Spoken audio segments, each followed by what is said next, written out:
ஹல்லேலூயா. எல்லோரும் சந்தோஷமாக இருக்கீங்கன்னு நினைக்கிறேன். ஆமாம், கடந்த ஒரு மாத காலமாக வந்து பார்த்திங்கன்னா நான் ஒரு முடிவு எடுக்கிறப்ப வந்து பார்த்தோன்னா எனக்கு ஒரு விஷயத்தை பேசுகிறப்ப வந்து நான் ஜவஹர்புரத்திட்ட கூப்பிட்டு கேட்கும்போது வந்து பார்த்தீங்கன்னா இந்த லைஃப்பில் இருக்க பிரச்சனைகளுக்காக வேண்டி பேசுவேன். அதிகமாக ஆசீர்வாதங்களுக்காண்டி அவர்கிட்ட கூப்பிட்டு பேசிகிட்டே இருப்பேன். ஹல்லேலூயா. அப்போ வந்து போன டைம் வந்து பார்த்தீங்கன்னா எனக்கு ரொம்ப நாளாகவே வந்து பார்த்தோன்னா ஒரு இந்த 4 மாவடி அந்த வியாபாரிகள் அந்த தொழில் செய்கிறாங்கல்ல அவங்களோட கூட்டத்துக்காண்டி வரணும் அப்படிங்கிறது எனக்கு ஒரு ஆசை. அப்போ வந்து பார்த்தீங்கன்னா நான் என்னோடய மிஸ்ஸஸ்கிட்ட சொல்கிற விட மிஸ்ஸஸ் என்கிட்ட சொல்லிகிட்டே இருப்பாங்க போகலான்னு சொல்லிச்சு. இந்த உமா சிஸ்டர் சொல்லுவாங்க, நீ அம்மா அவங்க போயிட்டு வந்தால் நல்லாயிருக்கும் அப்படின்னு சொல்லிட்டு அப்போ அவங்க வராங்க அப்படிங்கிற ஒரே ரீசன் நினைக்கிறேன் எங்கள் வீட்டில் வரேன்னாங்க. ஹல்லேலூயா. அப்போ வந்து பார்த்தோன்னா இது ஒரு வேனில் பிடிச்ச ஒருத்தவங்க வந்துட்டு ஒரு வேன் மாதிரி எடுத்து ஒரு சொன்ன மாட்டிங்க ஒரு ஆளுக்கு 750 ரூபா தான் பஸ் ஃபேர் வந்து 750. நைட்டு கிளம்புறோம், அடுத்த நைட்டு ரிட்டர்ன் வீட்டுக்கு போயிடும். அப்படி வந்து சாட்சி இருக்கணும் அப்படின்னு சொல்லிட்டு நான் அங்கே வந்தேன். நிறைய பிரச்சனைகள் இருந்துச்சு. பிரச்சனைகள் பற்றி பேசவே கூடாது. நம்ம பிரச்சனையை பார்த்தோன்னா பிரச்சனை பெருசாகிட்டே தான் இருக்கும். எந்த பிரச்சனையாக இருந்தாலும் ஓகே நம்ம பார்த்துருவோம், ஃபேஸ் பண்ணிடுவார். நம்மள்ட்ட இருக்கிறவர் யார்? அந்த பிரச்சனைக்கும் பெரிய மனுஷன் தான் நம்மகிட்ட இருக்கார். எங்கள் வீட்டில் அடிக்கடி சொல்லுவாங்க, ஒரு பிரச்சனை நம்மள்ட்ட இருக்கக்கூடிய பிரச்சனைகளை விட நம்மள்ட்ட இருக்கக்கூடிய வந்து போராட்டங்களை விட நம்முள் வாசம் செய்யும் தேவன் அதை விட பெரியவர். அவர் நினைச்சார்னா மிகப்பெரிய ஒரு ஆசீர்வாதத்தை நம்மளுக்கு கொடுத்துருவாங்கன்னு சொல்லி எங்கள்கிட்ட சொல்லுவாங்க. அப்போ ஜவஹர் பிரதர் ஃபோன் அடித்தேன். என்னோட நோக்கம் என்னென்னா நம்ம வரோன்னு நினச்சேன்னா ஜவஹர் பிரதர் அங்கே வந்துடுவார்ல அப்படின்னு சொல்லி. ஆனால் அன்ஃபார்ச்சுனேட்லி அவர் ஒரு சின்ன ஏதோ இப்போ சனிக்கிழமை நாளாக இருக்குது, கொஞ்சம் வேலைகள் இருக்குங்கன்னா நீங்கள் வந்து கண்டிப்பாக நீங்கள் போய் கலந்துக்கிட்டு வாங்கன்னாங்க. நான் அங்கே வந்து கலந்துக்கிட்டேன். அந்த லட்சோப மக்கள், 1-2 பேர் கிடையாது. வியாபாரிகள் மட்டும் இல்லை, இந்தியா ஃபுல்லாக இல்லை, வெளிநாடுலேருந்தெல்லாம் வர்றாங்க. அங்கே அந்த அந்த ஜபக்கூடாரத்துக்கு வெளிநாடுகள்தான் வர்றாங்க. மக்களை பார்த்தீங்கன்னா அவ்வளோ மக்களுக்கு தேவையான எல்லாம் மக்களை தங்கறக்காங்கல்ல இடம் கிடையாது. 1-2 லாட்ஜ் தான் இருக்காங்க. 1 லாட்ஜ் 2 லாட்ஜ் அது அங்கே லோக்கல் இருக்கிறவங்க அவங்களுக்கு தெரிஞ்சவங்க முதல்ல புக் பண்ணிடுவாங்க. அந்த குளிக்க அவங்களால முடிஞ்ச ஃபெசிலிட்டி பண்ணி கொடுத்துருக்காங்க. உண்மையிலே சொல்கிறேன், எங்கள் வீட்டில் ஒரு வீடு வந்து வாடகைக்கு பிடிச்சி நாங்கள் போகணும்னு நினச்சோம்னா முதல்ல போய் பார்க்குற இடம் வந்து அந்த பாத்ரூமாக தான் இருக்கும், அந்த ரெஸ்ட் ரூமாக தான் இருக்கும். அது அவ்வளோ நீட்டாக இருக்கும்னு நினைக்கக்கூடிய ஆட்கள். ஆனால் அங்கே வந்து பார்த்தீங்கன்னா காமனாக எல்லாருமே வந்துட்டு இந்த தோட்டத்தில் குளிப்பாங்க தெரியுங்களா, அந்த மாதிரி தான் ஃபெசிலிட்டி இருக்காங்க. ஸ்தோத்திரம். ஆனால் அது வேறு மாதிரி நடக்கும். அப்படிப்பட்ட இடத்துலையும் வந்து பார்த்தோன்னா அத்தனை மக்கள் விடிய 2 மணிக்கெல்லாம் குளிக்கிறாங்க. நேற்றுக்கு பார்க்குற 2 மணிக்கெல்லாம் மக்கள் குளிச்சுக்கிட்டு இருக்காங்க, ரெடியாகிட்டு இருக்காங்க. போய் முன்னாடி சீட்டில் உட்காந்துக்கணும், அதை அந்த பிரதரோட செய்தியை கேட்கணும் அப்படிங்கிறக்காண்டி. இதை நான் என்ன சொல்ல வரேன்னா, அங்கே போயிட்டு எனக்கு ஒரு முக்கியமான ஒரு வாழ்க்கையில் முக்கியமாக ஒரு முடிவு எடுக்கணும் அப்படிங்கிற ஒரு ஐடியா கிடச்சிது. அவர் சொன்னார், வியாபாரிகளுக்காக இந்த தொழில் பண்ணுறவங்களுக்காக என்னென்ன பிரச்சனை இருக்கோ அதை எப்படியெல்லாம் ஹேண்டில் பண்ணுற அப்படிங்கிற விஷயத்தை அவர் சொன்னார். ஒன்று வந்து என் மனசில் பட்டதை நான் சொல்கிறேன். சகோதர சகோதரிக்கு இனிமேல் தொழில் பண்ணுறதுக்கு கடன் வாங்காதீங்கன்னு சொன்னார். அல்லேலூயா. கடன் வாங்குறதுனா பேங்க்கில் மிஷின் வாங்குறது, நீங்கள் சிசி லிமிட் அதெல்லாம் எல்லாம் பிஸ்னஸ் பண்ண முடியாது. நான் சொல்கிறது இந்த வட்டிக்காரன் அப்படி வந்துட்டு வாரம் கட்டுறவன் அந்த மாதிரி வந்துட்டு நண்பர்கள் இவங்கள்ட்ட கடன் வாங்கக்கூடாதுன்னு சொன்னார். அல்லேலூயா. நான் ஒரு முடிவு எடுத்தேன், எனக்கு கடன் வேணும், எனக்கு 1 கோடி ரூபா வேணும். எவ்வளோ வேணுங்க? கடன் ஒரு 1 கோடி ரூபா பணம் யாராவது கொடுத்தாங்கன்னா கூட வந்து பார்த்தோன்னா ஓகே ஒரு 10 வட்டி வாரம் ஒரு 1 லட்ச ரூபா கட்டுறதுனா கூட என்னால் கட்ட முடியும், என்னால் பண்ண முடியும், அந்தளவுக்கு இருக்குது. ஆனால் அவர் சொன்ன ஒரு விஷயத்தை எடுத்துக்கிட்டேன். இது எனக்கு ஏற்கனவே நிறைய பேர் சொல்லியிருக்காங்க. ஆனால் அந்த சகோதரர் பேசி என் மனசில் வந்து ரொம்ப வந்துட்டு ஆழமாக வந்து பட்டுச்சு. இனிமேல் கடன் வாங்குவதில்லை. ஓகே, அப்போ எப்படி இது ஹேண்டில் பண்ணுறது, தேவைகளை எப்படி சந்திக்கிறது அப்படிங்கிற விஷயத்தை, அதுக்கு ஒரு விஷயத்தை சொன்னார். ஓகே, தேவைகள் எங்கிட்ட வந்து சொல்றதை விட உங்களுக்கு தெரிஞ்சவங்ககிட்ட உங்கள்கிட்ட இருக்க பைபிள் மூலிமா நீங்கள் ஆண்டவர்கிட்ட நீங்கள் பேசலாம், அதன் மூலிமா நீங்கள் வந்துட்டு ஆண்டவர்கிட்ட கடன் கேட்கலான்னு சொல்கிறார் அவர். ஹல்லேலூயா. அப்போ வந்து பார்த்தீங்கன்னா நான் என்ன சொல்ல வரேன்னு கேட்டிங்கன்னா, ஓகே கடன் வாங்குறதில்லை அப்படிங்கிற பட்சத்தில் ஓகே அது தேவைகள் சந்திக்கப்பட நம்ம ஆண்டவர்கிட்ட கேட்டால் ஆண்டவர் கொடுத்துருவார் அப்படிங்கிற ஒரு சில விஷயங்கள் இருக்குது. ஆமாம், ஆண்டவர் கொடுப்பார். ஆனால் உடனே கொடுப்பாரா? கொடுக்க மாட்டார். அப்போ வந்து பார்த்தீங்கன்னா ஒரு விஷயங்களை எடுத்து அது கொடுத்து வெளியில் வரப்போது பார்த்தீங்கன்னா அந்த அவர் சொன்ன விஷயத்தை நான் தெரிஞ்சுக்கிட்டேன். கடந்த காலங்களில் நான் இங்கே வரும்போது வந்து பார்த்தீங்கன்னா எனக்கு ஒரு நல்ல கட்டிங் மேனேஜர் கிடப்பாராம், ஒரு நல்ல சூப்பர்வைசர் கிடப்பாரா, ஒரு நல்ல வந்துட்டு அக்கௌண்டன்ட் கிடப்பாங்களான்னு சொல்லி. அப்போ அந்த அவங்களாம் இருந்தாங்கன்னா வந்து பார்த்தீங்கன்னா என்னோட பிரயாசம் என்ன கேட்டிங்கன்னா, இந்த மாதிரி என்னோட கம்பெனியில் என்னோட பிஸ்னஸை பார்க்கறக்கு இந்த மாதிரி அசோசியேட்ஸ் இருந்தாங்கன்னா, ஃபேக்ட்ரி மேனேஜர் கம்பெனியில் வந்து இப்போ கட்டிங் மேனேஜர் மாதிரி ஆட்கள் இருந்தாங்கன்னா, நான் ஆண்டவரோட காரியத்துக்கு வந்துட்டு அதிகமாக வந்துட்டு நான் என்னோட டைமை செலவிடுவேன் அப்படிங்கிறது எனக்கும் தெரியும், நான் நம்பும் தேவனுக்கும் தெரியும். ஓகே, என்னோட சத்தத்தை, என்னோட மனைவியை, என்னோட மகளோட பிரயாசத்தை, ஜவஹர் பிரதர் மாதிரி வந்துட்டு என்னோட க்ளோஸாக இருக்கக்கூடிய ஒரு போதகர்களோட சத்தத்தை கேட்டார். சொல்ல நம்ப மாட்டீங்க. ஹல்லேலூயா. ஒரு மாதம் நான் என் கம்பெனி போகாட்டி என் கம்பெனி நடக்கும். ஹல்லேலூயா. ஆர்டரை கொடுக்கறக்கு ஆட்கள் இருக்காங்க, ஆர்டரை செய்யறதுக்கு ஆட்கள் இருக்காங்க. விசுவாசம் தான் ஃபஸ்ட்டு வேணும். அப்போ வந்து பார்த்தீங்கன்னா இது ஏன் சொல்லணும்னு கேட்டிங்கன்னா, போன மாதத்துலேருந்து இந்த மாதத்துக்கு டில் டேட் நான் எவ்வளோ மீட்டிங் அட்டன் பண்ணியிருப்பீங்கன்னு நினைக்கிறீங்க? கம்பெனிக்கு போனது காலையில் ஒரு 10-10:30 மணிக்கு போக 11 மணிக்கு வீட்டுக்கு வந்துடுவேன். பைபிள் எடுப்பேன், பைபிளை படிப்பேன், திரும்ப வந்துட்டு அப்போ வந்து பார்த்தோன்னா கம்பெனி அதுக்கு தேவையான ஏற்ற காலத்தில் ஏற்றதை தருவேன்னு சொல்லியிருக்கார். ஒரு கரெக்டான ஆளை கரெக்டான டைமில் தான் தருவார் ஆண்டவர். அப்போ வந்து இன்றைக்கி பார்த்தீங்கன்னா பாருங்கள், நான் முந்தானேற்று நைட்டு வீட்டுக்கு கிளம்பி வந்தேன். ஒரு பிஸ்னஸ் காலை நான் அட்டன் பண்ண கிடையாது. நேற்றுக்கெல்லாம் காலையில் 9 மணிக்கு மொபைல் சுவிட்ச் ஆஃப் பண்ணி திரும்ப 4 மணிக்கு தான் ஆன் பண்ணேன். ஒரு மிஸ்ஸர் கால் கிடையாது. யாராவது கூப்பிட்டாங்களா அப்படின்னு? இல்லை. எல்லாம் யார் பார்த்துப்பாங்க? அவர் பார்த்துக்குவார். அப்போ நான் சொல்ல வரது என்ன கேட்டிங்கன்னா, ஃபஸ்ட்டு போன மாதத்தில் ஃபஸ்ட்டு மீட்டிங் இங்கே நான் இங்கே நாகர்கோவில் இங்கே வந்தேன். ஓகே, பஸ்ஸில் வந்தோம். வரோன்னு சொல்லி தோணிச்சு, பஸ்ஸில் வந்தோம். 2வது 4 மாவடி போனோம். 3வது கோயம்புத்தூர் பெதஸ்தாக்கு போனோம். அதுக்கடுத்து இந்த ஐசக் ஜோ பிரதரோட ஒரு மீட்டிங்க்கு வந்துட்டு போனோம். திரும்பவும் வந்துட்டு அதே மாதத்தில் திரும்ப அந்த 4 மாவடி சர்ச்சுக்கு வந்திருக்கேன். திரும்ப இங்கே நாகர்கோயிலுக்கு வந்திருக்கோம். எவ்வளோ ஆச்சுங்க? 6 ப்ரோக்ராம் ஆச்சு. இந்த 6 ப்ரோக்ராமுக்கு மெயினாக என்ன கேட்டிங்கன்னா, ஒன்று, நான் எடுத்த ஒரு திடமான ஒரு முடிவு, ஆண்டவரோட காரியங்களை நம்ம பார்த்துப்போம். நம்மளோட காரியத்தை ஃபுல் அண்ட் ஃபில் அவர் பார்த்துப்பார். இப்போ வந்து பார்த்தீங்கன்னா இது செய்தியாக எடுக்கிறீங்களா சாட்சியாக எடுக்கிறீங்கன்னு தெரியல. ஜவஹர்பிரதர் சொன்னார், செய்தியாக கொடுங்க, ஒரு பிரசங்கம் பண்ணுங்கன்னார். நான் ரெடி ஆகிட்டு இருக்கேன். அடுத்த டைம் வந்து பார்த்தோன்னா இந்த இதில் வந்துட்டு ஒரு 1 ஹவருக்கு வந்துட்டு ஒரு செய்தி பிரசங்கம் சொல்கிறது, பாட்டு பாடி பிரசங்கம் பண்ணணுங்கிறது என்னோட ஆசை. அதுக்கான ட்ரெயின் எடுத்துகிட்டு இருக்கேன். இப்போ வந்து பார்த்தீங்கன்னா அந்த வீட்டுக்கிட்ட மிஸ் ஆயிரும். இருந்தாலும் நான் சொல்கிறேன், இப்போ வந்து பார்த்தீங்கன்னா இந்த ஆசீர்வாதம் அப்படிங்கிற விஷயத்தை, ஒரே ஒரு விஷயம், யாரோ ஒருத்தர் பைபிள் எடுத்துங்க, உபாகமம் 28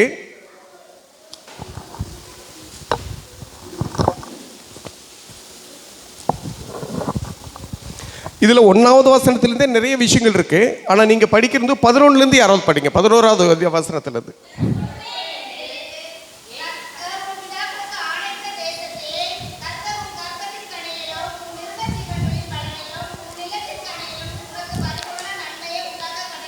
இருங்க. ஓகே, இதில் வந்து ஒரு ஃபஸ்ட்டு அந்த வரி, உனக்கு கொடுப்பேன் என்று கர்த்தர் உன் பிதாக்களுக்கு ஆணையிட்ட தேசத்தில் கர்த்தர் உன் கற்பத்தின் கனியிலும் உன் மிருக ஜீவன்களின் பலனிலும் உன் நிலத்தின் கனியிலும் உனக்கு பரிபூரண நன்மை உண்டாக கட்டளையிடுவார். இது ஃபர்ஸ்ட் லைன். யாரு புரியுது சொல்லுங்க பார்க்கலாம்? ஃபர்ஸ்ட் லைன் சொல்லுங்க, புரிஞ்சவங்க சொல்லுங்க பார்க்கலாம். First line.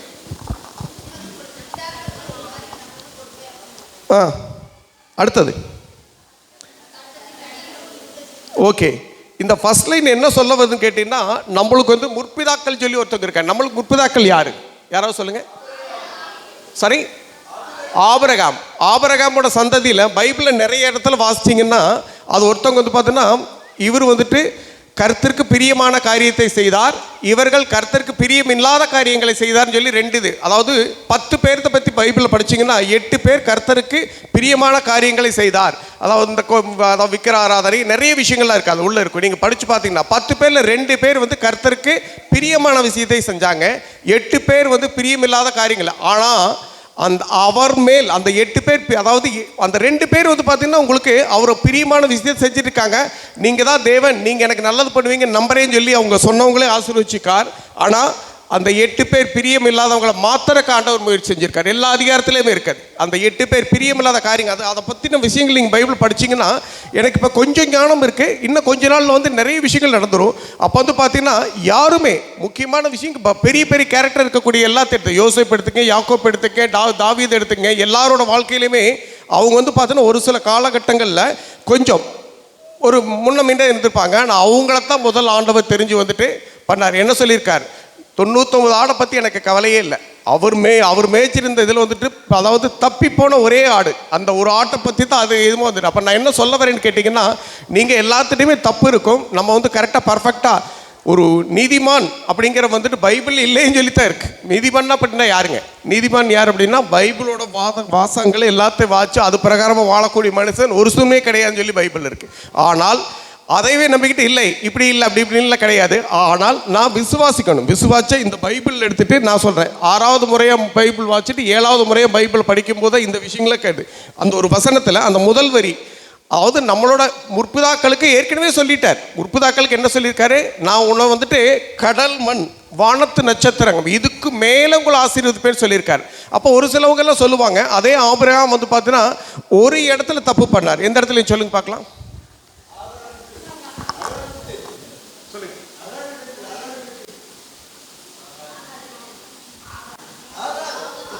அவருக்கு வந்து பார்த்தீங்கன்னா அவருக்கு வந்துட்டு நான் தன் மனைவியின் மூலிமா ஒரு குழந்தை பிறக்குங்கிறத ஆண்டவர் ஏற்கனவே சொல்லிட்டார். இப்போ இருக்க உலகத்தில் நடக்கக்கூடிய பெரிய பிரச்சனைக்கு முக்கியமான மூல காரணம் யாருன்னு கேட்டினா அந்த ஆபிரகாம் தான். சொல்லுங்க பார்க்கலாம். எப்படி? ஆமாம், இன்னொருத்தவங்க வந்து ஒரு சாய்ஸ் கொடுக்குறாங்க, அந்த சாய்ஸை வந்து எடுத்துக்கவே கூடாது. நான் திரும்ப சொல்கிறேன், ஆண்டவர் வந்துட்டு ஒரு ஒரு பிஸ்னஸை கொடுக்குறார். பிஸ்னஸ் இதுக்கு ரெண்டாவது விஷயத்துக்கு வந்து முன்னே வந்தால் தான் உங்களுக்கு தெரியும். ஒரு பிஸ்னஸை கொடுக்குறார், அந்த பிஸ்னஸை கொடுக்கும்போது அந்த பிஸ்னஸில் பிரச்சனை வருது. அப்போ பைபிளில் வசனம் சொல்லுது, ஒரு கதவை அடைச்சா எத்தனை கதவை திறக்குன்னு சொல்லியிருக்காரு. ஆனால் இது திருமண வாழ்க்கையில் செட் ஆகாது. அப்போ வந்து அந்த ஆதாம் அந்த ஏவாள் அப்படிங்கிற விஷயத்தில் வந்துட்டு அவங்களுமே தப்பு பண்ணாங்க. திரும்ப ஆபிரகாம் வந்து ஒரு தப்பு வந்து அவங்க மனைவி சொன்னாங்க. இப்போ நடக்கக்கூடிய காலகட்டங்களில் அந்த முஸ்லீம் அப்படிங்கிற ஒருத்தவங்க வந்து உலகம் பூரா டெரரிஸ்டாக இருக்காங்க. அப்படிங்கிற காரணம் வந்து யாருன்னு கேட்டிங்கன்னா பைபிளோட வசனம் தெளிவாக இருக்குது. அந்த சந்ததி தான். அந்த சந்ததி வந்து பார்த்தா ஒரு சிலங்கள் பட்டுப்படாமல் சொல்லுவாங்க, எனக்கு இதுக்கு பேசுகிற கரெக்டாக தப்பான்னு சொல்லி தெரியல. அந்த மாதிரி ஒரு தப்பை பண்ணியிருக்கக்கூடாது. அவர் ஓகே, எனக்கு மனைவி இருக்காங்க, 100 வயசாகட்டும் 150 வயசாகட்டும், எனக்கு ஒரு குழந்தையை கொடுப்பார். அந்த குழந்தை மூலிமா உலகமே சந்ததி ஆசீர்வதிக்கப்படுங்கிற ஒரு பலமான நம்பிக்கை அவருக்கு இல்லாமல் இருக்கிறப்ப வந்து பார்த்தா ஒரு விஷயம் நடந்து. ஓகே ரைட், அதை விட்டுருவோம். நான் என்ன சொன்னேன்னு கேட்டிங்கன்னா, இப்போது நம்ம நினைக்கிறப்ப வந்து ஒரு பிரச்சனைகள் வருது. பிரச்சனை வர்றப்ப வந்து என்ன பண்ணலாம் அப்படிங்கிறப்ப எனக்கு ஒரு கம்பெனி கொடுத்தாங்க. அதெல்லாம் நெரேட்டிவ் சாட்சி சொல்லியிருக்கேன். அந்த சாட்சி சொல்லிக்கிட்டு ஒரு காலகட்டங்களில் நான் என்னோட ஜெபமெல்லாம் என்ன கேட்டிங்கன்னா, டைம் கிடைக்கும் போதெல்லாம் நான் நாகர்கோயிலுக்கு போகணும். சொல்லுங்கள், டைம் கிடைக்கும் போதெல்லாம் நான் எதுக்குன்னு சொல்ல முடியுமா யாராச்சுனாலும்? நான் வந்துட்டு இந்த சபைக்கு வரேன் அப்படிங்கிறத சொல்ல முடியுமா? எனக்கு தெரியும், உங்களுக்கு யாராவது தெரியுமான்னு கேட்குறேன்.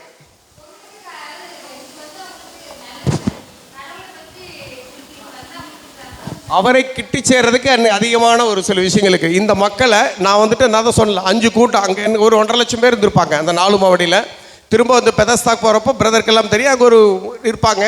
அந்த ஐசக் ஜோவோட மீட்டிங் போனோம், அங்கேயே போனேன். அந்த ஐசக் ஜோ மீட்டிங் போனப்போ நான் நிறைய விஷயங்களை கற்றுக்கிட்டேன். சின்ன குழந்தைகள்லேருந்து ஒரு வயசான ஆட்கள் வரைக்கும் அவங்க ப்ரோக்ராம் வச்சுக்காங்க பிரதர். அந்த சின்ன குழந்தைகள் இப்போ வந்து பார்த்தீங்கன்னா அந்த சிஸ்டர் வந்து அந்த குழந்தைகளை வச்சு இங்கே பாட வச்சாங்க.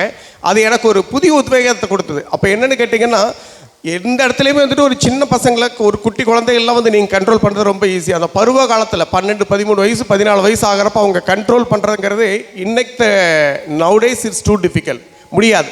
ஆனால் இந்த ஒரு பெரிய அக்னி மதிலுக்குள்ளே வந்துட்டு அவங்கள வச்சிருக்கும் போது வந்து எந்த விதமான வந்துட்டு கெட்ட சிந்தனைகள் அவங்க மனசில் வராது.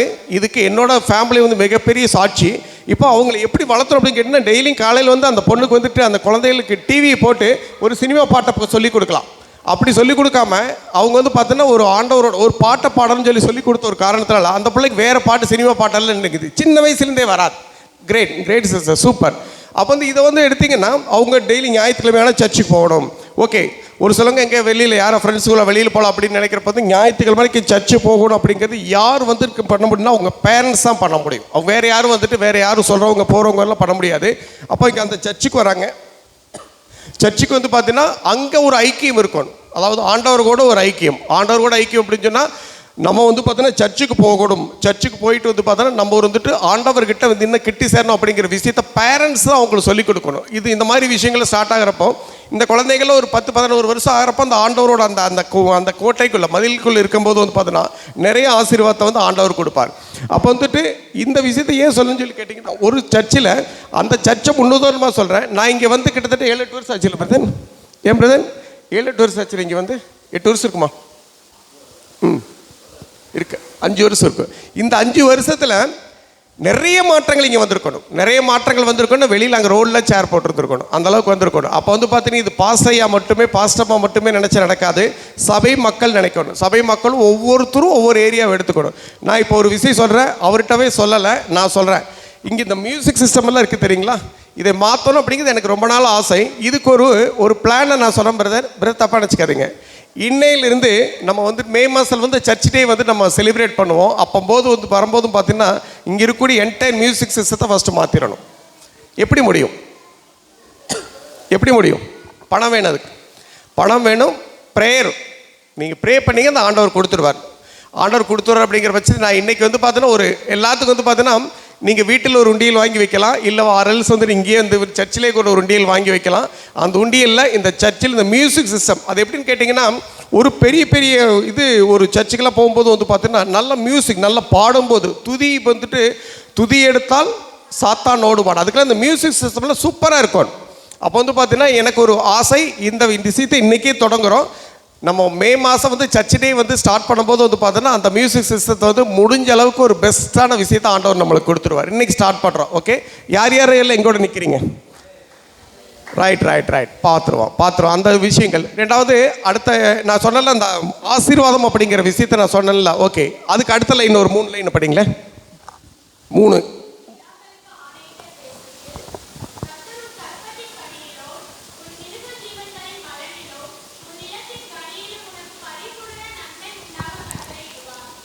அடுத்தது அல்லேலூயா, ஏற்ற காலத்தில் மழை பெய்யணும். இப்போ திருநெல்வேலி, தூத்துக்குடி, கன்னியாகுமரி டிஸ்ட்ரிக்டில் என்ன பண்ணுது? தேவையில்லாத மழை பெய்யுது. அது யாருக்குமே பிரயோஜனம் இல்லை. விளைந்த விளைச்சல் அழுத்துறது, விளைந்த விளைச்சல் வந்து அதை அறுத்துரும். அப்போ வந்துட்டு ஒரு இடத்துல ஒரு விளைச்சலுக்கு வந்து பார்த்தோன்னா ஒரு நெல் விதையை தூவுறாங்க. நெல் விதையை தூவும்போது வந்து பார்த்தோன்னா அந்த நெல் முளைக்கிறப்ப வந்து கூட வந்து பார்த்தோன்னா என்னென்ன முளைச்சிருது? ஆமாம். அப்போ அதை ஆண்டவர் என்ன சொல்கிறாரு? பைபிள் வசனப்படி அதை அறுத்து பிடுங்கி எடுத்துருங்கன்னு சொல்கிறாரா, இல்லை அது கூட வளர்ந்து விடுங்கன்னு சொல்கிறாரா? வளர விடுங்க. என்ன ரீசன்?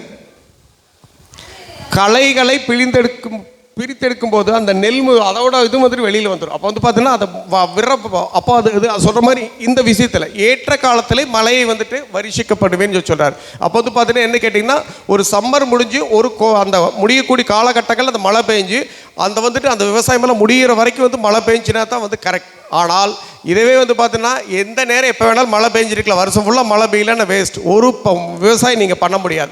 வெயிலும் தேவை, மழையும் தேவை. இயற்கை நியதியின்படி வெயிலும் தேவை, மழையும் தேவை. அப்போ வந்து பார்த்தீங்கன்னா இந்த வசனத்தை ஏன் வந்து ஆண்டவர் கொடுக்குறார் அப்படின்னு கேட்டிங்கன்னா, எனக்கு ஏற்ற காலத்தில் ஏற்றத்தை செய்வேன். அது இப்போ ஒரு ஓமை தான் இது. அப்போ வந்து பார்த்தோன்னா உங்களுக்கு ஒரு சில விஷயங்கள் கட்டிங் வெட்டக்கூடிய ஒரு காலகட்டங்களில் வந்து டெய்லர் மட்டும் வந்துட்டு உட்காந்து ஒன்றுமே பண்ண முடியாது.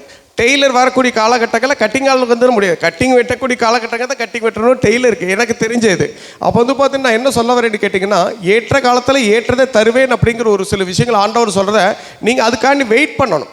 சும்மா எடுத்தோன்னே நடக்காது. இன்னைக்கு காலையில் வரப்போ வந்து பார்த்தோன்னா இந்த வழியாக வரப்போ நிறைய கார்கள் அங்கே நின்று இருந்தது.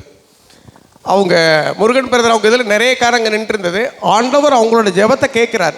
என்னென்னு கேட்டிங்கன்னா 2 விஷயம். ஒன்று, எனக்கு ஆண்டவர் இதை பண்ணுவார், எனக்கு இது இப்படி வந்துட்டு இது பண்ணக்கூடிய வாய்ப்புகளுக்கு இன்றைக்கி ஒரு பிரச்சனைகளுக்கு அவங்களும் வந்துட்டு சகோதரி வந்து என்னோட வீட்டில் மிஸ்ஸஸில் பேசும்போது பார்த்தோன்னா நிறைய பிரச்சனைகள்லாம் பேசிட்டு அந்த காலங்கள்லாம் முடிஞ்சிச்சுன்னு நினைக்கிறேன். அல்லேலூயா, அந்த காலங்களில் ஆண்டவர் முடிச்சிட்டார். அதெல்லாம் வந்து நியூட் பண்ணிட்டார். இன்றைக்கி வந்து பார்த்தோன்னா அடுத்த ஆசீர்வாதத்தை முருகன் பிரதர் கொடுத்துருக்கார். 100 காரில் 1000 கார் நிற்கும் பிரதரிங்க.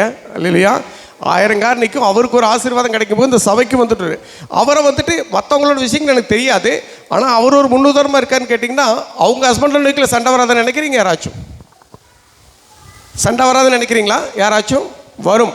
ஆனால் எனக்கு என்னோட கணவரோட பெஸ்ட் யார்? எனக்கு ஆண்டவர் வந்து ஒரு பெஸ்ட்டான ஒரு கணவர் எனக்கு கொடுத்துருக்காரு அப்படிங்கிற ஒரு கான்ஃபிடென்ட் அந்த சிஸ்டருக்கு இருந்த ஒரே காரணத்தினால தான் இது வரைக்கும் என்ன சண்டை வந்தாலும் என்ன பிரச்சனை வந்தாலும் அதை மேற்கொள்ளக்கூடிய திறமையை, அந்த பலனை, அந்த சத்துவத்தை ஆண்டவர் தரார். இன்றைக்கி வந்து பார்த்திங்கன்னா ஒரு சில காலகட்டங்களில் பணம் அப்படிங்கிறது ஒரு முக்கியமான ஒரு விஷயமா இருந்தாலும் அதுக்கு மேலே நிறையா விஷயங்கள் வந்து பார்த்தோன்னா ஃபேமிலிக்குள்ள ஒரு ஐக்கியம் சொல்லி ஒன்று இருக்குது. தட் மீன்ஸ் ஃபேமிலிக்குள்ள கணவன் மனைவிக்குள்ள சரி, குழந்தைகளுக்குள்ள நம்மளுக்குள்ள உள்ள ஒரு சில விஷயங்கள். அப்போ வந்து பார்த்தோன்னா வீட்டுக்கு வரணும் அப்படின்னு சொல்லிப்போ ஒரு ஸ்கூல் முடியுது, காலேஜ் முடியுது, நம்ம வந்து வீட்டுக்கு போகணும், அப்பா அம்மாவை பார்க்கணும்னு சொல்லி ஒரு சில விஷயங்கள் வந்துட்டு நம்ம வந்துட்டு நார்மலாக லைஃபாக இது நடக்காது. ஆனால் வீட்டுக்கு போகணும், வீட்டுக்கு வந்து நம்ம அம்மா அப்பா வந்துட்டு நைட்டு உட்காந்து ஜெபம் பண்ணுவாங்க. ஜெபம் பண்ணுறப்ப பார்த்தீங்கன்னா எங்கள் வீட்டில் நடக்கிற விஷயத்த நான் சொல்கிறேன். அப்போ இந்த விஷயத்தை ஆண்டவர் நம்மளுக்கு ஒரு ஐடியாவை கொடுப்பார். அந்த ஐடியா மூலியமாக வந்து பார்த்தோன்னா நம்ம குழந்தைகளை வளர்த்தணும்னு சொல்லி நம்ம பெற்றோர் அத்தனை பேர் முடிவு எடுத்துக்கணும். அதாவது ஆண்டவருக்குள்ளே வளர வைக்கணும். அப்போ வந்து நிறைய விஷயங்கள் வந்து பார்த்தோன்னா இதை அதை சொல்கிறப்போ நான் ஒரு ஆசீர்வாதத்தை எடுத்துக்கிட்டேன். திரும்ப அடுத்தது இன்னொரு விஷயத்தை நான் தெளிவாக சொல்கிறேன். சண்டை சச்சரவுகள் வர்றது சகஜம்தான். ஃபேமிலிக்குள்ள சண்டை சச்சரவுகள் வரும். ஆனால் ஒருத்தவங்க ஹஸ்பண்டாக நான் வந்துட்டு என்னோடய பிஸ்னஸ் கூட சண்டை போடுறேன்னா அவங்க அந்த இடத்த விட்டு கடந்து போயிடணும். இல்லாட்டி அவங்க சண்டை போடுறாங்க, நான் அந்த இடத்த விட்டு கடந்து போயிடணும். கடந்து போயிட்டு அப்படின்னா அவங்க திங்க் பண்ணுவாங்க, ஓகே நம்ம பேசுனது தப்பாக இருக்குமோ, அவர் பாட்டு நம்ம சத்தம் போகிறோம், அவங்க பாட்டுக்கு அவங்க போயிட்டாங்களே. ஹல்லேலூயா. அந்த இடத்த விட்டு அப்படி நீங்கள் போயிட்டீங்கன்னா அங்கே சண்டை நேருக்கு நேர் பேசிக்கிட்டு ஆர்குமெண்ட் பண்ணிட்டு இருந்தீங்கன்னா சண்டை பெருசாயிரும். கரெக்டாக நான் போன டைம் சாட்சியில் சொன்னேன், எங்கள் வீட்டில் வந்து சண்டை நடந்து எத்தனை வருஷம் ஆச்சுன்னு சொன்னேன்? யாருக்கா ஞாபகம் இருக்கா? 2 வருஷம். கரெக்ட், 6 மாதம் கம்மி பண்ணிட்டீங்க. 2.5 வருஷம் ஆச்சு. 2.5 வருஷம் இந்த விஷயங்கள். இது எப்படி தெரிஞ்சுக்கிட்டுன்னு கேட்டிங்கன்னா, எனக்கு உலகத்தில் மிகப்பெரிய ஊழியக்காரங்கள்லாம் நிறைய பேர்த்த தெரியும். அவங்க கூட வந்து சாப்பிட்ருக்கேன். ஆல்வின் தாமஸ் எல்லாம் நானெல்லாம் ஒரே ரூமில் தங்கியிருக்கோம். பாருங்கள், இந்த ஐசக் ஜோ இப்போ திருப்பூர் வரும்போது எனக்கு தான் ஃபோன் அடிக்கிறார். இருந்தாலும் உங்கள் சபையோட போதகர், வயசில் சின்ன வயசு, அவ்வளோ பெரியவாக வந்துட்டு ஒரு ஏட்டுக்கல்வியெல்லாம் அவங்களுக்கு கிடையாது. இருந்தாலும் அனுபவ கல்வி. இது எப்படின்னு கேட்டிங்கன்னா, அவர் பர்சனலாக அவரோட லைஃப்பில் வந்து பார்த்தோன்னா அந்த பட்ட கஷ்டங்கள், பைபிளை கையில் எடுத்தால் வந்து இது எப்படி வந்து இதெல்லாம் நியூட்ரல் ஆகும். இன்றைக்கி ஃபுல்லாக முடிஞ்சிச்சான்னு சொல்ல முடியாது. இருந்தாலும் பைபிளில் சொன்னபடி ஏற்ற காலத்தில் ஏற்றதை தருவேன். ஒரு 1000 மிஷின் வந்துட்டு கொடுப்பேன் அப்படின்னு சொன்னால், அந்த 1000 மிஷின் வந்து சும்மா அதுக்கு கட்டணம் வேணும், ஆர்டர் வேணும், பேமெண்ட் வேணும். 1000 மிஷின் நாளைக்கு நினச்சா நாளைக்கு கொடுத்துருவார். ஆனால் கொடுக்க மாட்டார். இப்போ ஒரு சின்ன பழைய மிஷின்லேருந்து புதுசாக ஒரு கம்பெனி கொடுத்துருக்கார். அதுவும் ஆசீர்வாதம். போன டைம் நான் ஃபோன் பண்ணப்போ நிறைய ஆர்டர் இருக்குன்னு சொன்னார். அதுவும் மிகப்பெரிய ஆசீர்வாதம். இப்போ அந்த நான் வந்துட்டு ஒரு விஷயம் சொன்னேன்ல, கடன் வாங்காமல் இருக்கிற கடன்லாம் முடிச்சுட்டு வந்து வரப்போ வந்து பார்த்தோன்னா, கடன் இல்லை அப்படின்னாவே நைட் நீங்கள் நிம்மதியாக தூங்க முடியும். கடன்காரங்க ஃபோன் அடித்தாங்கன்னா ஒரு சில ஆட்கள் எப்படி பேசுவாங்கன்னு சொல்லி உங்களுக்கெல்லாம் தெரியாது. நான் பார்த்துருக்கேன். அவன் நீங்கள் சொல்கிறது எதையுமே கேட்க மாட்டான். அவன் சொல்கிறது மட்டும், என்னோட பணம் என்னாச்சு, ஒரு விஷயத்த என்னோட பணம் என்னாச்சு, உன்ற கதையில் எனக்கு வேண்டாமையா, என்னோட அங்கே பாதி நிம்மதியை குலைச்சிருவான். பாதி நிம்மதியாக நீங்கள் ஆண்டவர்கிட்ட வாங்கணும்னு சொல்லி ஆசீர்வாதத்தை அந்த ஹடில் எங்கே வரும்னு கேட்டிங்கன்னா, அந்த கடன் வாங்கினீங்கன்னா தான் நீங்கள் ஜெபிக்கலாம் அப்படின்னு சொல்லி ஒரு வண்டி எடுத்துகிட்டு வீட்டுக்கு போகலான்னு சொல்லி வரப்போ ஒரு ஃபோன் வரும். ஃபோன் போகிறப்போ வந்து கடங்கார கண்ணாமினான்னு கத்தி விட்டுருவான். கத்தி விட்டான்னா உங்கள் வீட்டுக்கு பார்த்தீங்கன்னா உங்கள் மிஸ்ஸஸ் ஆகட்டும், குழந்தைகள் யாரை பார்த்தாலும் வந்து அவன் பேச்சு ரியாக்ட் ஆகும் இல்லையா? ஆமாவா இல்லையா? அப்போ வந்து அந்த கடன் வந்து வாங்காதீங்க. அதாவது ஒரே நாளில் முடிஞ்சிடாது. கொஞ்சம் கொஞ்சமாக கம்மி பண்ணுங்கள். இனி கம்மி பண்ணிட்டு கடனே வாங்க மாட்டேன் அப்படிங்கிற விஷயத்துக்கு வாங்க. இந்த சர்ச்சில் வந்து நான் பெற்றுக்கொண்ட இன்பம் அப்படிங்கிறது ஆசீர்வாதம், அப்படி மிகப்பெரிய ஆசீர்வாதம்.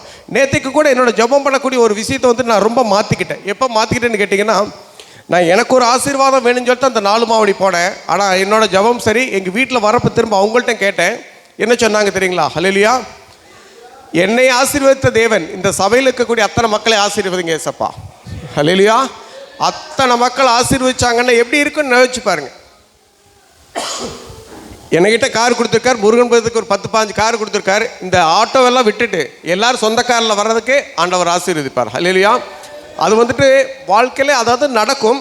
ஆனால் விசுவாசம், எனக்கு என்ன ஒரே ஒரு மனக்குமுறல், குறை அப்படின்னு சொல்லி சொன்னால், ஆனால் அதாவது நம்மள வந்துட்டு ஒரு மாதம் ஒரு டைம் தான் இங்கே வரமே, வாரம் இங்கே வரக்கூடிய மக்கள் வந்துட்டு என்னை ஆசீர்வதிச்ச தேவன் இவங்களையும் தான் ஆசீர்வதிப்பார். இவங்களுக்கு என்ன தடை இருக்குது அப்படிங்கிறத நான் யோசிச்சுட்டே இருக்கிறேன். நான் யோசிச்சா மட்டும் பத்தாது. உங்களுக்குள்ள இருக்கக்கூடிய அந்த முள் அப்படிங்கிறத யார் எடுக்க முடியும்? பைபிள் ஒரு முள்ளுன்னு சொல்லி ஒரு இடத்துல சொல்லியிருக்காங்க. அந்த முள்ளை யார் எடுக்க முடியும்? முள் தப்புங்கம்மா சொல்கிறார். நம்ம நினச்சா தான் முடியும். ஆண்டவர்கிட்ட இதை வந்துட்டு நம்ம எடுத்து நம்ம பேசணும். பண்ணுறப்போ வந்து பார்த்தீங்கன்னா எல்லா விஷயங்களும் நடக்கும். நான் தான் சொல்லலை, ஒரு திண்ணையில் வந்து உட்காந்து வெட்டிட்டு இருந்த எண்ணெயை இன்றைக்கி வந்து பார்த்தீங்கன்னா போன மாதம் மட்டும் ஹல்லேலூயா கிட்டத்தட்ட 1 கோடி ரூபாய்க்கு டர்ன் பண்ண வச்சுருக்கார் ஆண்டவர். எவ்வளோக்குங்க? 1 கோடிக்கு. திரும்ப இது ஒரு சாட்சி நான் சொல்கிறேன். இது சாட்சி சொல்லிவிட்டு செய்தி இன்னொரு 2-3 விஷயங்கள் இருக்குது. போன டைம் நான் இங்கே வரப்போ வந்து பார்த்தோன்னா ஒரு ஆர்டர் வந்துட்டு ஒரு 56 லட்சத்துக்கு ஒருத்தர் ஆர்டர் கொடுத்தார். அல்லையா? ஆர்டர் கொடுக்கறதும் அவர் தான். திரும்ப ஒரு காலகட்டத்தில் அவங்க அந்த 56 லட்சத்துக்கு ஒரு 36 லட்சம் அவங்க அட்வான்ஸ் கொடுக்கணும். எவ்வளோங்க? 36 லட்சம் அட்வான்ஸ் கொடுக்கணும். 36 லட்சம் அட்வான்ஸ் கொடுக்குறப்ப அவர் ஒரு 10-12 லட்சம் அட்வான்ஸை போட்டுட்டு எனக்கு இதுக்குண்டான ஆர்டர் மட்டும் கொடுத்தா போதும். நம்ம என்னாச்சுன்னா 56 லட்சத்துக்கு ஆர்டர் வரும். வரப்போ நம்மளுக்கு ஒரு 10 லட்சம் லாபம் வரும் சொல்லி அந்த முதல் வாங்கக்கூடிய பணத்தெல்லாம் வாடகைக்கு மிஷின் அப்படி இப்படின்லாம் கொடுத்தாச்சு. நல்ல நட்பத்தாக பேசியிருந்தோம். ஒரு காலகட்டங்கள் என்னாச்சு கேட்டு, இவன் என்ன வந்துட்டு நம்மள்கிட்ட சர்ச்சு பணத்தை வாங்கிட்டு உடனே எங்கேயே சர்ச்சு ஓடிறானே, பணத்தை வாங்கினா ஒரு காணிக்கை வந்து அனுப்புகிறானே அப்படின்னு சொல்லி சாத்தான் என்ன பண்ணுறான், அதில் ஒரு பிரச்சனையை கொண்டு வரான். இல்லையா முருகன் பிரதர்? அதில் ஒரு பிரச்சனை என்ன கொண்டு வரான்னு கேட்டிங்கன்னா, அவன் சொல்கிறேன், எனக்கு நான் அந்த 12 லட்சம் கொடுத்தேன், நான் 12 லட்சம் செலவு பண்ணிட்டேன், ஒரு பீஸ் கூட ஆர்டர் செய்யலை. இல்லையா? ஒரு பீஸ் கூட ஆர்டர் செய்யலை. அது வந்துட்டு ஒரு 6 மாதம் நடந்திருக்கக்கூடிய விஷயம். மிகப்பெரிய சாட்சி. அதாவது இயேசு கிறிஸ்து ஆண்டவர் நம்பக்கூடிய ஆட்களுக்கு எல்லாம் நடக்கும் அப்படிங்கிறது இதுதான் மிகப்பெரிய சாட்சி. அப்போ வந்து பார்த்தீங்கன்னா நான் அந்த 4 மாவடி அந்த இது மனசில் வச்சு 4 மாவடி வரேன். அங்கே ஜெபிக்கிறப்ப எல்லாமே நடக்கும். அங்கே வந்து நான் ஒரு விஷயத்தை வந்து நான் முக்கியமாக ஒரு விஷயம் சொல்லுவேன். எஸ்ப்பா இந்த ஆர்டர் வந்து எப்படியாவது நான் அனுப்பிச்சிடணும், அனுப்பாமல் வந்து அதுக்கு வேற ஒருத்தவங்கிட்ட ஆர்டர் கொடுத்துருக்கோம், ஆனால் அவன் பணம் கொடுத்துட்டு எடுத்துக்கங்கன்றா. இல்லையா? பணம் கொடுத்துட்டு நீங்கள் எடுத்துக்கங்க அப்படின்னு சொல்லிட்டான். அப்போ வந்து நான் அந்த 4 மாவடி சர்ச்சில் வந்து நான் ஜெபிச்சுட்டு போனேன். ஜெபிச்சுட்டு போகும்போது பார்த்தா ஒன்று எல்லா விஷயத்தையும் மக்களுக்கு, சபை மக்களுக்காக, உலக மக்களுக்காக, எல்லாத்துக்கு போதகர்களுக்காக எல்லாத்துக்காண்டி ஜெபித்தோம். முக்கியமான ஒரு ஜெபத்தை ஆண்டவர் உடனே கேட்டார். என்ன கேட்டார்னு கேட்டிங்கன்னா, நான் சொன்னேன் அடுத்த டைம் வந்துட்டு இந்த மாத கடைசியில் ஒரு கூட்டம் வரும், அது எங்கள் மிஸ்ஸஸ் சொன்னாங்க, அது நீங்கள் வந்து இந்த மாதிரி பொருத்தனை பண்ணிக்கங்க, அடுத்த டைம் இந்த ஸ்டேஜில் வந்து நான் சாட்சி சொல்லுன்னு சொல்லுங்கள். நான் நேற்றுக்கு சாட்சி சொல்கிறக்கு அந்த வாய்ப்பு அங்கே கிடைக்கல, ஆனால் கிடைக்கும், ஒரு நாளில் கூப்பிடுவாங்க. நான் என்னென்னு கேட்டிங்கன்னா, எனக்கு வந்து பார்த்தீங்கன்னா ஒரு நான் அப்படிங்கிற ஒரு சில விஷயத்தை தூக்கி போட்டு ரொம்ப நாள் ஆச்சு. அப்போ வந்து பார்த்தீங்கன்னா ஸ்தோத்திரம் அல்லேலூயா, மிகப்பெரிய ஒரு ஆசீர்வாதம் என்ன கேட்டிங்கன்னா, அந்த யாரும் வந்து பார்த்தா பணம் வந்துட்டு இதே போதும் இனி கொடுக்க மாட்டேன், திரும்ப 8 லட்ச ரூபா ட்ரான்ஸ்ஃபர் பண்ணுவாங்க அல்லேலூயா. 8 லட்சத்தை ட்ரான்ஸ்ஃபர் பண்ணி அந்த ஷிப்மெண்ட் அனுப்புறதுக்கு ஆண்டவர் கிருபை செய்தார். அப்போ வந்துட்டு ஒரு இந்த கிருபையின் வரங்களை பெற்றுக்கொள்றதுக்கு ஒரு ரூட் இருக்குது. அந்த ரூட்டை தான் நான் பிடிச்சிக்கிட்டேன். நான் வந்து பார்த்தீங்கன்னா கம்பெனிக்கு போகிறோம் அப்படிங்கிற விட வீட்டில் பைபிள் அதிக நேரம் படிப்போம், குடும்பமாக உட்காந்து ஜெபம் பண்ணுவோம். ஜெபம் பண்ண தேவை ஏற்படும் போது எப்போ வந்து கம்பெனி போகணும் அப்போ போவேன். அது கூட இல்லாத டைமில் எங்கேயா சர்ச்சுக்கு போகணும்னு சொல்லி கிளம்பிடுவேன் அல்லேலூயா. அதனால தான் சொல்கிறேன், போன மாதம் மட்டும் கிட்டத்தட்ட 3000 கிலோமீட்டர் ட்ராவல் பண்ணியிருக்கேன். நான் எத்தனை கிலோமீட்டருங்க, இந்த இன்னைக்கோட சேர்த்து 3000 கிலோமீட்டர் ட்ராவல் பண்ணியிருக்கேன். நேற்றுக்கே வந்து பார்த்தீங்கன்னா ரொம்ப உடல் அசதியாக இருக்கும்போது வந்து பார்த்தீங்கன்னா எனக்கு திரும்ப போயிடலாமா, திருநெல்வேலியிலேருந்து வந்துட்டு காரையும் கூட ரிட்டர்ன் எடுத்துட்டேன். ஸ்தோத்திரம். எங்கள் மிஸ்ஸஸ் என்ன தெரியுமா சொன்னாங்க, இல்லை போய் நம்ம வந்து இங்கே நான் வள்ளியூரில் தங்கி திரும்ப காலையில் இந்த சர்ச்சுக்கு போயிட்டு வந்து பார்த்தீங்கன்னா நீங்கள் திரும்ப போகலாம் அப்படின்னு சொன்னாங்க அல்லேலூயா. நார்மலாக அவங்களுக்கு இருக்கிற உடல் பலகீனத்துக்கு என்ன சொல்லியிருப்பாங்கன்னு கேட்டிங்கன்னா, கிளம்பலாம் நம்ம போயிடலாம், அடே நம்ம வீட்டுக்காரே சொல்கிறார் கிளம்பிடலாம் அப்படின்னு சொல்லி நினச்சிருப்பாங்க. ஆனால் எனக்கு கூட ஒரு மைண்டு திரும்ப போயிடலான்னு சொல்லிட்டு, அவன் அந்தளவுக்கு சனிக்கிழமை நாள் பிரச்சனை இருக்குது. அவன் வந்து போய் இந்த கூட்டத்துக்கு இப்போ வந்தோம். இது செய்தியாக இல்லை, 50 லட்சமெல்லாம் சாதாரண விஷயம் கிடையாதுங்க, 50 லட்சமெல்லாம் சாதாரண விஷயம் கிடையாது. அப்போ வந்து அந்த கூட்ஸை வந்துட்டு எடுத்தோம். நம்ம வந்துட்டு தேவ சமூகத்தில் வந்துட்டு பல லட்சம் மக்கள் இருக்கக்கூடிய இடத்துல ஜெபிக்கிறாங்க. நம்மளை மாதிரியே நிறைய பேர் ஜெபிக்கக்கூடிய இடத்துல அந்த சத்தத்தை கேட்டு அந்த ப்ரேயர் ரெக்வஸ்ட், அந்த சாட்சி சொல்ல ரெக்வஸ்ட் எழுதி கொடுத்துட்டு வந்திருக்கேன். திரும்ப வந்து அவங்க கூப்பிட்றப்ப வந்து அந்த சாட்சி வந்து நான் ரெக்கார்டு பண்ணி இங்கெல்லாம் கொண்டு வந்து காட்டுறேன். அங்கே பார்த்தீங்கன்னா மக்கள்லாம் வர்றாங்க, எவ்வளோ அருமையான சாட்சி. நேற்று காலையில் அந்த சர்ச்சு ஏன் அந்தளவுக்கு வளர்ந்துங்கிற ஒரு ரீசன் நான் பார்த்தேன். ஒவ்வொரு பிரச்சனைக்காக பிரதர் பப்ளிக்லேருந்து கூப்பிட்டு ஒருத்தவங்களை ஜெபம் பண்ண சொல்கிறாங்க. ஜவர் பிரதர் ஒவ்வொருத்தரை கூப்பிட்டு ஜெபம் பண்ண சொல்கிறாங்க. பெரிய பெரிய மனுஷங்கள்லாம் பெரிய பெரிய ஆட்கள்லாம் வந்து ஜெபிக்கிறாங்க. ஆனால் சிறு பிள்ளைகளுக்காக ஜெபம் பண்ணுங்கிறப்ப வந்துட்டு 6-7 குழந்தைங்க வந்து ஜெபம் பண்ணிச்சு அல்லேலூயா. 6-7 குழந்தை லைனில் ஓடுதுங்க. இதுக்கு வந்துட்டு இந்த வந்துட்டு தேசத்தோட ஆசீர்வாதத்துக்காக யாரோ ஒருத்தர் பாரப்பட்டு ஜெபம் பண்ணுங்கன்றாங்க, யாரோ ஒருத்தர் வராங்க. அது மாதிரி ஒரு 7-8 விஷயத்து பேச சிறு பிள்ளைகளுக்காண்டி வந்தால் சொல்லணும் மாட்டீங்க. என்ன சொல்கிறது, ஜவஹர்பேட்டை சன்னோட வயசுக்கு கொஞ்சம் மேலே இருக்கும். அந்த மாதிரி குழந்தைகள்லாம் அவ்வளோ பெரிய சவுண்ட் பாக்ஸ், அத்தனை லட்சம் மக்கள் உலகம் பூரா டெலிகாஸ்ட் ஆகுது. அந்த இடத்துல அந்த குழந்தைங்க சின்ன சின்ன குழந்தைங்க 8 வயசு 10 வயசு 12 6-7 பேர் சாட்சி சொல்கிறாங்க.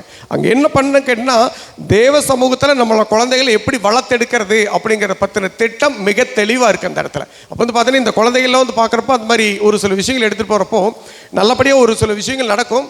அது வந்துட்டு எனக்கு இந்த சாட்சி அப்படிங்கிறது என்ன கேட்டினா, நான் சாட்சி வர்ற இதில் வந்து நான் கம்மி பண்ணிக்க போகிறேன். செய்திக்கு வந்துட்டு நான் அந்த செய்தியை சொல்லி ஒரு பிரசங்கம் பண்ணணும் அப்படிங்கிற எனக்கு ஒரு ஆசை.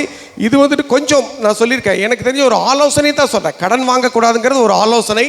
அதை வந்து அடுத்து வந்துட்டு தொழில் வந்துட்டு மேக்ஸிமம் டைம் வந்து பார்த்து ஒரு தொழிலை பண்ணிக்கிட்டு தான் நீங்கள் வந்து பார்த்தீங்கன்னா வந்துட்டு சர்ச்சுக்குள்ள போகணும். இல்லை நான் பைபிள் படிப்பேன், நான் ஜெபிச்சா எனக்கு ஆண்டவர் ஆசீர்வாதத்தை கொடுத்துருவார் அப்படிங்கிறது முற்றிலும் தவறானது. அழைப்பு இல்லாமல் யாருமே முழு நேர ஊழியக்காரன் ஆக முடியாது. உங்கள் ஐயாட்ட கேட்டு பாருங்க, அழைப்பு இல்லாமல் முழு நேர ஊழியக்காரன் யாருமே ஆக முடியாது.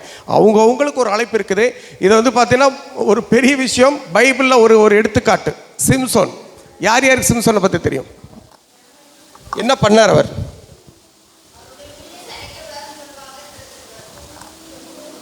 ஓகே, அப்போ வந்து பார்த்தீங்கன்னா என்னென்னு கேட்டிங்கன்னா, அதாவது அவர் நினச்சிருந்தாருன்னா என்ன வேணாலும் பண்ணியிருக்க முடியும். அவன் பொய்யை பேசுகிறான் அப்படிங்கிறதெல்லாம் அந்த அதில் மீனிங்கே கிடையாது. அவரை காப்பாற்றுறதுக்கு தான் எல்லா இடத்துலையும் ஆண்டவர் முயற்சிக்கு. அவன் தப்பே பண்ணட்டும், அவனை சிந்தனைகள் தப்பாட்டும், உனக்கு நான் அதாவது தாயின் கருவிலிருந்தே உன்னை நான் தேர்ந்தெடுத்துக்கிட்டேன் அப்படின்னு சொல்லி தான் சொல்கிறார் அவன். ஆனால் அந்த சிம்சோனோட நினைவுகள், உங்கள் பெற்றோர் அவ்வளோ பாடுபடுறாங்க, இல்லை வேணாம்ப்பா இப்படி வேண்டாம்னு சொன்னால் அவன் இந்த இடத்த விட்டுட்டு ஆப்போசிட்டில் வந்து பசுமையாக இருக்குதுன்னு நினைக்கிறான். அதனால தான் வந்து என்னாச்சு, ஒரு காலகட்டங்களில் அந்த பசுமையை பார்க்காத முடியாத அளவுக்கு அவரோட கண்ணவே ஆண்டவர் பிடிங்கிட்டார். அது வரைக்கும் வந்துட்டு எவ்வளோ விஷயங்கள் அந்த ஒரு இடத்துல இருக்கார். அப்போ அவன் பொய்யை சொல்கிறான்னு அப்படிங்கிறல, பொய் இல்லை, அதெல்லாம் ஆண்டவர் வந்துட்டு உன்னை காப்பாற்றுறப்பா, என்னை வந்து விசுவாசி நீ வெளியில் வா, நான் உன்னை காப்பாற்றுன்னு சொல்கிறார். ஆனால் அந்த சிம்சோன் அது விசுவாசம் இல்லாத ஒரே காரணத்தால் அதான் அவன் ஏற்கனவே பேர் சொல்லி அழைத்த அந்த அவனை வந்து உன்னை இந்த உனக்கு தெரிந்து கொள்ளப்பட்டேன் அப்படின்னு சொல்லியிருக்கான். ஆனால் அவன் என்ன பண்ணிட்டான், அவன் வந்து வேறு மாதிரி சிந்தனைகள் உள்ளதுனால அவன் அப்படி ஆகிட்டு. அதனால் வந்து பார்த்து நம்மளை பற்றின அழைப்பு ஒவ்வொருத்தருக்கும் ஒரு அழைப்பு இருக்குங்க. ஒவ்வொருத்தருக்கு இப்போ முருகன் பேருக்கு ஒரு அழைப்பு இருக்குன்னா, ஜவஹர் பேருக்கு ஒரு அழைப்பு, எங்கள் வீட்டில் ஒரு அழைப்பு இருக்குன்னா, எல்லாத்துக்கும் ஒவ்வொரு விதமான அழைப்பு இருக்கும். அதை நம்ம தெரிஞ்சுக்கிட்டு அந்த மாதிரி வந்து நம்ம வாழ கற்றுக்கணும். ஒரு சிலவங்களை பிஸ்னஸ் பண்ணிவிட்டு ஊழியத்தின் பாதையில் பின்னாடி போங்க, முழு நேரம் ஊழியம் பண்ணுங்கள், நீங்கள் வந்து சண்டே கிளாஸ் எடுங்க, நீங்கள் வந்து இந்த மாதிரி வந்துட்டு ஒரு சில விஷயம் அதுக்குண்டான டேலண்ட் ஆண்டவர் தருவார். அந்த டேலண்ட்டை கைப்பிடிச்சிக்கிட்டு நீங்கள் வந்து பார்த்தீங்கன்னா நீங்கள் போகும்போதும் பார்த்தீங்கன்னா ஆண்டவர் அது கூட ஒரு ஆசீர்வாதம். அவர் நம்மளோட பிளான் இல்லாமல் ஆண்டவருக்குன்னு ஒரு பிளான் இருக்கும். நம்ம பிளான்லாம் ரொம்ப வந்துட்டு முடியாது, நம்ம போட திட்டங்கள்லாம் வந்துட்டு இது மாதிரி ஆயிரும். ஆனால் ஆண்டவரோட திட்டம் அப்படிங்கிறது நம்மளை பற்றின திட்டம் ரொம்ப தெளிவானது. அவர் அது மூலிமா உங்களை வந்து வாழ்க்கையில் வந்து அடுத்த லெவல் போகிறதுக்கு ஆண்டவர் ஆசீர்வதிப்பார். ஹல்லேலூயா.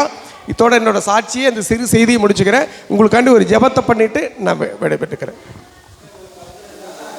அன்பின் பரலோக தகப்பனே, இந்த ஆசீர்வதிக்கப்பட்ட மதிய வேலைக்காக நன்றி கர்த்தாவே. ஸ்தோத்திரம் ஸ்தோத்திரம் ஸ்தோத்திரம் ராஜா. நீங்கள் எங்கள் மத்தியில் அசைவாடி கொண்டிருக்கிறீங்க கர்த்தாவே. ஸ்தோத்திரம். விசுவாசிக்கிறோம் கர்த்தாவே.